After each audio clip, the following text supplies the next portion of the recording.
فلاں کام کیا ہے یا نہیں کیا، اس میں شک پڑ جاتا ہے۔ مثلا ایک بندے کو شک ہوا ہے کہ رکوع کیا ہے یا نہیں کیا، ایک بندے کو شک پڑ گیا ہے کہ سجدہ کیا ہے یا نہیں کیا، ایک بندے کو شک پڑ گیا ہے کہ تشہد انجام دیا ہے یا نہیں دیا، قرات کی ہے یا نہیں کی۔ بات شک کی ہو رہی ہے۔ ایک بندے کو یقین ہے کہ میرا رکوع رہ گیا ہے یا میرا سجدہ رہ گیا ہے، میں نے تشہد انجام نہیں دیا، ایک بندے کو یقین ہے، اس کی بات میں نہیں کر رہا۔ جس کو یقین ہے کہ میرا مثلا کوئی جز رہ گیا ہے اور اس کو انجام نہیں دیا، اس کی میں بات نہیں کر رہا، اس کی بات بعد میں کریں گے۔ ابھی ہے بات ایک بندے کو شک ہے کہ میں نے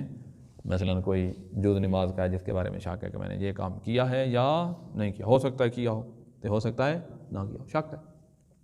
تو اس میں ایک قاعدہ کلیہ یہ ہے کہ جب بھی آپ کو کسی فعل کے بارے میں شک پڑے اور آپ اس کے بعد والے کام میں یقینی طور پر داخل ہو جائیں، شک اس وقت پڑا ہے جب آپ بعد والے کام میں یقینی طور پر داخل ہو چکے ہیں، اس وقت شک پڑا ہے تو اپنے شک کی پرواہ نہ کریں، آگے چلے جائیں، ایسے سمجھیں کہ جیسے آپ نے وہ کام کیا ہے۔ مثلا ایک بندے کو شک ہوا کہ میں نے الحمد سورۃ فاتحہ پڑھی ہے یا نہیں، اور ابھی وہ بعد والی سورت پڑھ رہا ہے، مثلا سورۃ توحید سورہ قل پڑھ رہا ہے،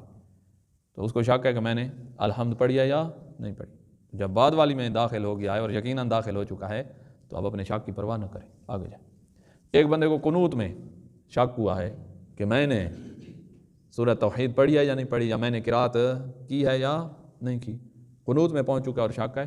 آگے جائیں، شک کی پرواہ نہ کریں۔ ایک بندہ رکوع میں شک کر رہا ہے کہ قرات کی ہے یا نہیں کی،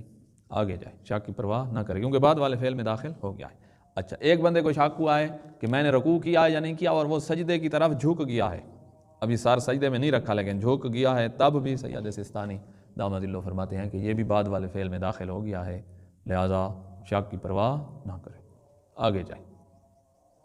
سجدے میں پہنچ گیا ہے اور شک ہے کہ رکوع کیا نہیں، آگے جائیں۔ تشہد پڑھ رہا ہے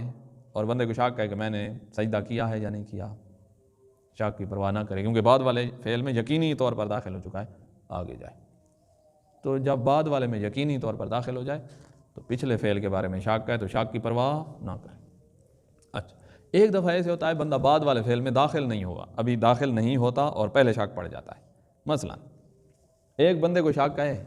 کہ میں نے رکوع کیا ہے یا نہیں کیا اور وہ کھڑا ہے، ہو سکتا ہے یہ رکوع کے بعد والا کھڑا ہونا ہو جس میں ہم سامع اللہ لمن حمدہ پڑھتے ہیں، اور ہو سکتا ہے یہ رکوع سے پہلے والا کھڑا ہونا ہو جس میں ہم قرات ختم کر کے کھڑے ہوتے ہیں۔ تو یہ کون سا کھڑا ہونا ہے؟ رکوع کے بارے میں شک ہے، رکوع کیا ہے یا نہیں کیا، لیکن یہ اگر بعد والا کھڑا ہونا تھا تو پھر تو میں رکوع ایسے سمجھتا کہ جیسے کر لیا آگے چلا جاتا، ہو سکتا ہے رکوع سے پہلے والا کھڑا ہونا ہو، تو بعد والے فعل میں یہاں میرا داخل ہونا یقینی نہیں ہے۔ کھڑا ہے، اس کو شک ہے کہ یہ کون سا کھڑا ہونا ہے، رکوع سے پہلے والا یا رکوع کے بعد والا، اور یہ شک ہے کہ میں نے رکوع کیا ہے یا نہیں کیا، تو اب رکوع کرنا پڑے گا کیونکہ اس نے بعد والے فعل میں یقینی طور پر داخلہ جو ہم چاہتے ہیں اس کو یہ یقین نہیں ہے۔ اچھا، ایک اور مثال دیکھیں، ایک بندے کو شک ہے میں نے دوسرا سجدہ کیا ہے یا نہیں کیا اور بیٹھا ہے، ابھی تشہد پڑھنے میں مصروف نہیں ہوا ہے، بیٹھا ہے، ہو سکتا ہے یہ جو بیٹھنا ہے یہ دونوں سجدوں کے درمیان والا بیٹھنا ہو، پھر تو اس نے دوسرا سجدہ نہیں کیا، اور ہو سکتا ہے یہ بیٹھنا کہاں دوسرے سجدے کے بعد والا بیٹھنا ہو، پھر اس نے دوسرا سجدہ کر لیا۔ اب بعد والے فعل میں داخل ہونا یقینی یہاں نہیں ہے، یہاں ہم آپ کو نہیں کہیں گے کہ اب آگے چلو، یہاں ہم کہیں گے کہ سجدے کو انجام دو۔ تو اب خلاصہ یہ ہوگا بات کا کہ جب آپ بعد والے فعل میں یقینی طور پر داخل ہو جائیں اور اس سے پہلے والے کا شک ہو، شک کی پرواہ نہ کریں، آگے چلے جائیں، اور اگر بعد والے میں یقینی طور پر داخل نہیں ہوئے اور شک ہو گیا ہے پہلے والے فعل کے بارے میں تو وہاں پر پہلے والے فعل کو انجام دینا ضروری ہوگا۔ جہاں انجام دینا مستحب کام ہے تو انجام دینا مستحب شمار کیا جائے گا۔ سمجھ آ گئی؟ یہ ہے ایک بندہ ہے جس کو شک ہے۔ ایک اور بندہ ہے، ہم نے اب شک والے کا حکم بتا دیا، بعد والے میں یقینی طور پہ داخل ہے تو شک کی پرواہ نہ کریں، بعد والے میں یقینی طور پر داخل نہیں ہوا ہے تو پھر جس فعل کے بارے میں شک ہے اس کو انجام دینا پڑے گا۔ ایک بندہ ہے جس کو شک بہت زیادہ ہوتے ہیں، کثیر الشک ہے، ایک بندہ کثیر الشک سے بھی آگے گزر گیا، وسواسی ہو گیا ہے۔ مثلا بندے کو ہر وقت شک ہوتا ہے کہ میں نے رکوع کیا یا نہیں کیا، ہر نماز میں اس کو شک ہو رہا ہے رکوع کیا ہے یا نہیں کیا. ہر رکعت میں شک ہو رہا ہے رکوع کیا ہے یا نہیں کیا, یا ہر رکعت میں نہیں ہوتا, ہر دوسری رکعت میں شک پڑ رہا ہے, ایک رکعت میں ہوتا ہے ایک میں نہیں ہوتا, ایک میں ہوتا ہے ایک میں نہیں ہوتا, یا 3 رکعتوں میں سے کسی ایک رکعت میں شک پڑ جاتا ہے, پہلی رکعت میں نہیں ہوا, دوسری میں, تیسری میں ہوگا, پھر آگے والی چوتھی میں نہیں آئے, پھر اگلی نماز کی پہلی میں نہیں آئے, تو پھر دوسری میں شک پڑتا, ہر تیسری رکعت میں شک پڑ رہا ہے کہ رکوع کیا, یہ بھی کثیر و شک ہے. اچھا اگر ہر چوتھی جگہ شک پڑ رہا ہو, ہر بار تقریباً اس کا 3 کا فاصلہ ہے, چوتھی دفعہ شک پڑتا ہی پڑتا ہے, تو یہ بھی کثیر و شک ہوگا. کہا اگر آپ کا عرف اس کو کثیر و شک کہتا ہے تو یہ بھی کثیر و شک ہے. اب کثیر و شک اور وسواسی بندے کا کیا حکم ہے؟ کہا وہ چاہے بعد والے فعل میں داخل ہوں یا بعد والے فعل میں داخل نہ ہوں, یہ اپنے شک کی پرواہ نہ کریں.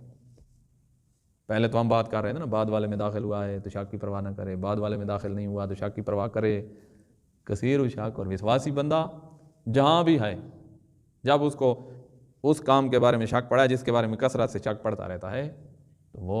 اپنے شک کی پرواہ نہ کرے, ایسے سمجھے اس نے کام کر دیا ہے. تو یہ ہے کثیر و شک اور وسواسی. اور اگر اسی کثیر و شک اور وسواسی کو کسی ایک چیز کے بارے میں شک پڑتا ہے, مثلاً رکوع کے بارے میں شک پڑتا ہے, تو ہم نے کہا پرواہ نہ کرو. اگر اسی شخص کو کسی ایسے کام کے بارے میں شک پڑا ہے جس میں اس کو پہلے شک نہیں پڑتا, کثرت سے شک نہیں پڑتا, مثلاً تشہد کے بارے میں شک ہوا ہے کہ انجام دیا ہے یا نہیں دیا, تو پھر اس کو کثیر و شک اور وسواسی والے احکام میں نہیں لائیں گے. وہ جو عام لوگوں کا حکم ہوتا ہے کہ بعد والے فعل میں داخل ہوا ہے یا بعد والے میں داخل نہیں ہوا, اس کے مطابق چلائیں گے. تو یہ حکم ہے, کسی جز کے بارے میں شک پڑ جائے تو اس کا حکم ہے.